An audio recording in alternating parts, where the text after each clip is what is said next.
হাগি থকাৰ সমান শান্তি মই জীৱনত ক'তো পোৱা নাই ৰে। কি মজা লাগিছে। জহনীয়া ধনিয়া মোৰ ঘৰত পঞ্চায়ত ইলেকশ্যনৰ পাৰ্টি খাবলৈ গ'লো। চালা পেটু ভাজিত ইমান জ্বলা দিলে, কালি ৰাতিৰ পৰা মই হাগি হাগি তত পোৱা নাই।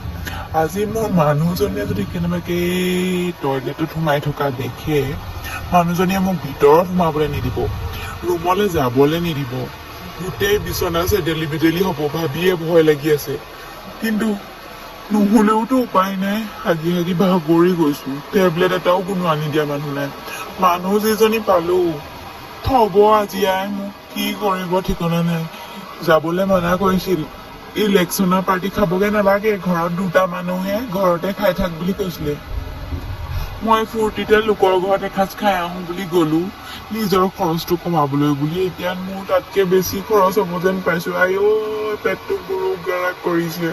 কিমান হাগিম, হাগিয়ে আছো অকল পনীয়াহে হাগিছো আৰু।